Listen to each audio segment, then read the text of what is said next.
DayBreak, Chapter 6, Part 3. Commander Hurricane pulled the young Luna to her hooves. One more round and I'm finished with thee. Luna ripped herself out of Hurricane's grip. Her eyes smoldered under her amused mane. For today. The commander said, her own eyes emotionless. The elder Luna gasped as a memory flashed by in her mind. She stood and raised a wing.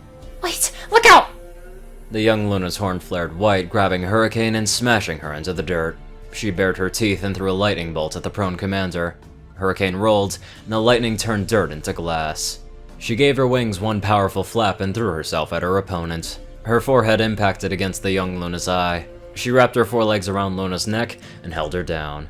Thou fool! Magic shall not aid you in every event! Enemy shall counter it, spells shall negate it, and monsters shall feast on it! Let me go! Young Luna screeched. Thou would put thee and thy allies at risk with thy foolhardiness! Hurricane's muscles strained to hold the adolescent alicorn down. Thou shalt learn thy lesson, or others shall suffer for it! The pink-maned alicorn stood up and hesitated. The unicorn put a hoof on her shoulder. Wait a moment, then go to your sister, Celestia. The elder Luna looked down at the little unicorn mare. She wore a full-length cloak that hid her body from view, save for the reddish braid pulled over her shoulder. You are certain that... Hurricane let Luna get to her hooves.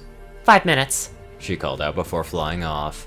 Celestia rushed to the younger Luna's side and spoke in a hushed voice. Luna stood up to move closer, but the unicorn mare touched her shoulder. Luna looked down and saw two magenta eyes. I can only hope that Luna grows out of her hubris before she hurts herself. She sighed. And her sister. Luna looked at the two alicorns. Celestia and Luna in a gentle embrace, and was rubbing a damp rag over her cuts. I fear not, Clover. It is her heart's promise to make, of course. Clover the Clever said, as if she didn't hear Luna. Considering how similar the dream was to memory, perhaps she hadn't. When I first read those prophecies, I didn't believe that they would be fulfilled like this. Celestia stared at Clover, her ears perked. She pressed her lips together and rubbed Luna's back. Thou just needs to be a little swifter in thy movements, then thou shalt take the commander by surprise. Thou jest, sister. Young Luna brushed the damp cloth away. My strength lies not in the hoof, but in the horn. Celestia smiled. Aye, but thee and I have the potential for our strength to lie in the hoof, horn, and wing. The wizard told us. Young Luna's forehead furrowed. His beard is as long as his tails are tall. The elder Luna chewed her bottom lip. She trotted over, barely noticing that Clover had ceased to exist. But he speaks the truth this time, young one. You are more than you realize. Young Luna didn't respond, instead taking the time to stare at the glass that she had burned into the small arena. Celestia looked surprised. How could you know such things, your grace? Because she is not your sister. Luna said with a pointed look at the memory of herself. I am. Celestia squinted as, all around, the memories faded to a dull blur. Luna? Thou lookest... She pulled back her upper lip. Old.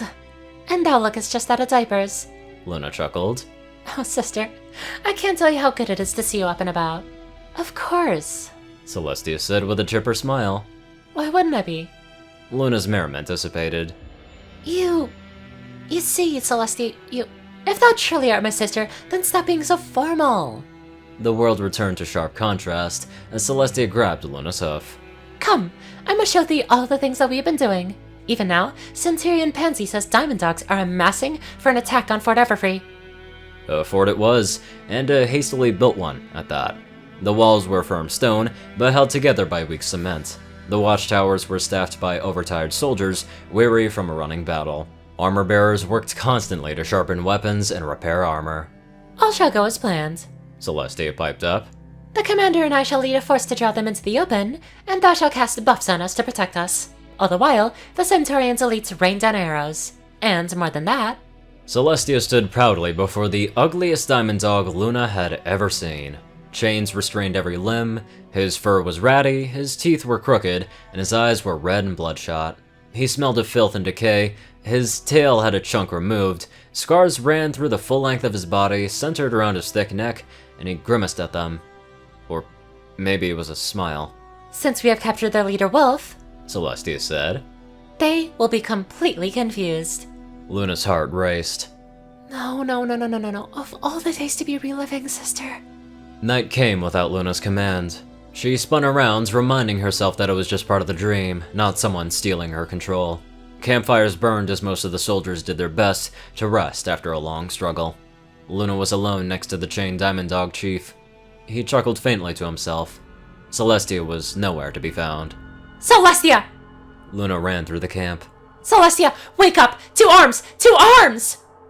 No one could hear her. They weren't real, just figments of imagination in a dream built from memories. However, the memories were real, as were the first screams. Diamond dogs erupted from the earth beneath her hooves. Luna stomped them back down, but they popped up elsewhere. They grabbed hot coals with their bare hands and flung them onto the tents. They slid blades into the chests of sleeping ponies, and after they could no longer keep themselves quiet, they howled at the full moon in triumph. Hurricane woke first. 2 arms! She shouted as she burst from a burning tent. She laid a Diamond Dog low with 3 well-placed strikes. Arise! 2 arms! The enemy is among us! Celestia stumbled out of a tent, and the younger Luna behind her. She shrieked and planted her rear hooves in a dog's chest, sending him flying into a nearby inferno. The younger Luna screamed and lifted 2 Diamond Dogs into the air on a current of magic. She then threw them over the wall. The elder Luna met Celestia. We need to get out of here! You don't need to lift this again, sister! You have already dealt with this! I cannot leave them behind. Celestia grappled with another dog before throwing him to the ground. I have to protect my ponies. She brushed past Luna and barreled into a dog, knocking it down before it could slay a soldier. Ponies and Diamond Dogs crowded into the melee, obscuring Luna's view of her sister. She flew above the battle and searched with wild eyes. She didn't want to be here. She did not want to see this again. She had to make sure that Celestia didn't. But she failed. The dream moved forward, as they often do. Wolf was free from his chains, which were instead used to hold Hurricane, Clover, and Pansy. 2 of the strongest Diamond Dogs held Celestia steady with their burly arms. All around, dogs and ponies lay dead and dying. The younger Luna cried out when Wolf stomped down on her wing. He lifted a sword shaped like a jagged fang. Diamond Dogs! He shouted, and came a whole litter of responses. Gems we find! Gems we hog! Moving rock! Digging dirt! Gems uncovered! By our work! Carts to ride! Swell with pride! Smash their bones! Flay their hide! He grabbed young Luna's light blue mane and lifted her up. Pony prophecies say you savior? She raged as her horn glowed. He slapped the flat of his blade against her horn, halting the spell. Talk with horn? Then I talk with hands! The elder Luna dove at the scene. She flew through the Diamond Dog chieftain without even phasing him. Let her go! Celestia wailed. Let her go, thou monster! Release my chains, dog! Hurricane said. See how brave thou art! Wolf slapped Luna across the face, leaving a cut in her cheek. He snarled and tossed her towards the Founders. This what happens to pony saviors! This would happen when you try take our land, our gems, our soil! He howled at the moon and his dogs with him. The elder Luna swung a hoof that trailed right through the Diamond Dog's head, leaving him unscathed. She grabbed another who had turned to shadow in her grasp. She held down the lump in her throat. Celestia, you need to wake up. Celestia glared at the trampled grass underhoof. Her body trembled as she lifted her gaze to Wolf. Wolf sauntered over to the young blue alicorn.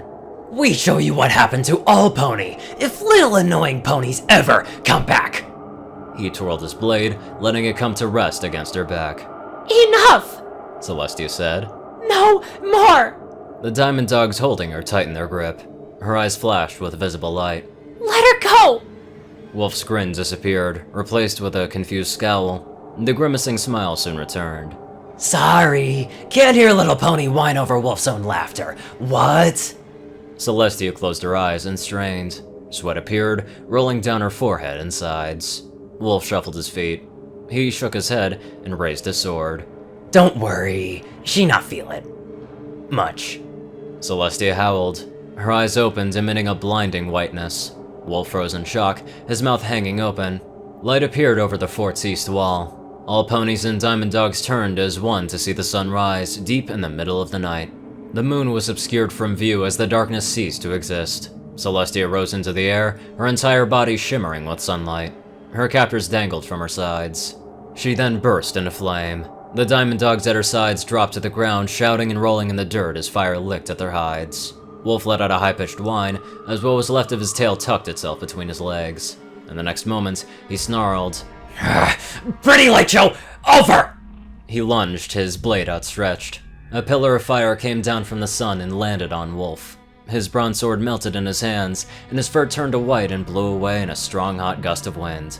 His skin turned black, before it too turned to ash. Celestia crashed to the earth. The fire went out, the sun was set, and there was only silence, save for the crackling pit of embers that had once been Wolf. There was a shuffling, a sound of dirt moving, and the Diamond Dogs had retreated.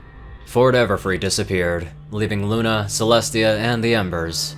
Celestia stared at the orange glow, her mane hanging around her face, her eyes bloodshot, and her mouth agape. Her breaths came short and quick.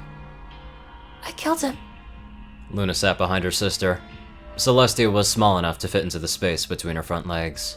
She then held her tight. I'm sorry, Celestia. I killed him. Celestia choked.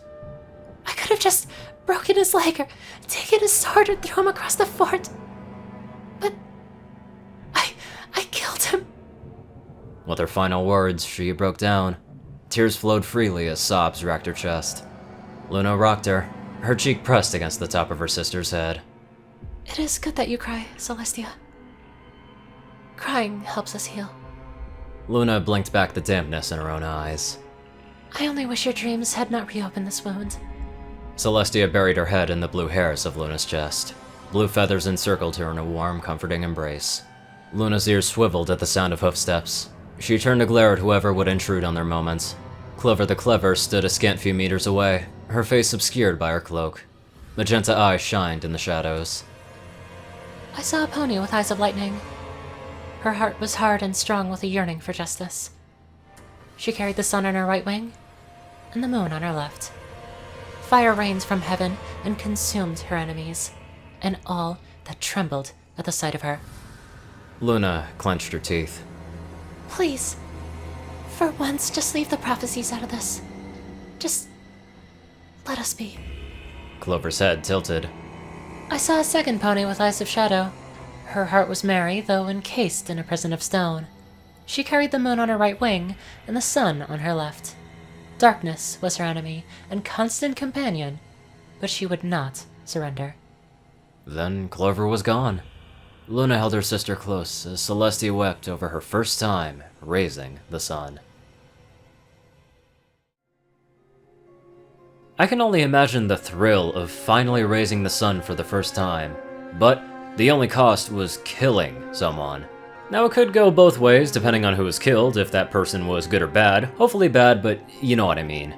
Anyway, let's go and see our adventurous donators. Top donators, Dash of Evergreen, Peter Coulthard, J Tin Man, Darkside, and Ponyman.